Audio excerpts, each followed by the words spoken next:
Vous êtes pour une petite nation dans la grande nation, Philippe Nous Commesse? sommes déjà une petite nation dans la grande nation. Jacques Lafleur, en 1977, lors de la création du RPC, le Rassemblement pour la Calédonie, vous voyez, il y a 40 ans. Dans son discours fondateur du RPC, indique que la Nouvelle-Calédonie est une véritable petite nation au sein de la France.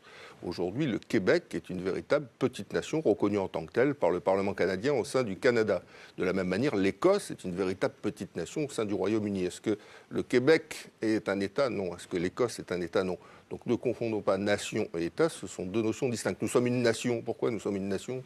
Parce que nous nous sommes construits avec l'histoire, avec un peuple autochtone vieux de 3000 ans, qui était là lorsque la France a pris de possession, avec d'autres peuples qui sont venus et qui ont mis en valeur le pays. Et aujourd'hui, nous formons un peuple qui est en train d'émerger, qui est le peuple calédonien, avec sa propre histoire, avec sa singularité, avec ses cultures, avec son rapport au monde, avec son rapport au temps, avec ses accords de paix et avec aussi ses guerres. Et donc, cette nation en construction qu'est la nation calédonienne, elle va se retrouver lors du référendum, Pierre Frogier l'a très bien dit, elle va se retrouver au référendum comme si finalement on était réduit, qu'est-ce qui nous oppose?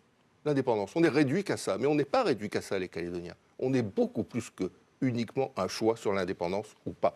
On est un peuple qui doit continuer à construire son destin commun. Rocco Habitant a dit quelque chose d'important devant le président de la République. Il a dit, la question qui se pose pour nous, c'est est-ce que le référendum de 2018 est un aboutissement ou une étape? Moi, la manière dont j'ai compris les choses, c'est que l'aboutissement, bien sûr, c'est l'accession à la pleine souveraineté, le combat du FLNKS. Mais j'ai aussi compris que l'étape, ça veut dire que le rendez-vous de l'indépendance ne serait peut-être pas là en 2018 et qu'on allait continuer à cheminer vers le destin commun, on allait continuer à vivre ensemble. Donc c'est ça qu'il faut qu'on prépare, c'est que si le rêve d'origine du FLNKS n'est pas au rendez-vous en 2018, ce qui est probable, chacun le sait autour de cette table, c'est comment on fait le lendemain quand on se retrouve dans la rue, indépendantiste, non indépendantiste, pour continuer à se parler, en faisant en sorte que le vivre ensemble et la paix continuent à se construire. C'est un véritable enjeu On va qui entendre aussi dépasse les la indépendantistes, question de Louis Mapou notamment. l'indépendance stricto sensu.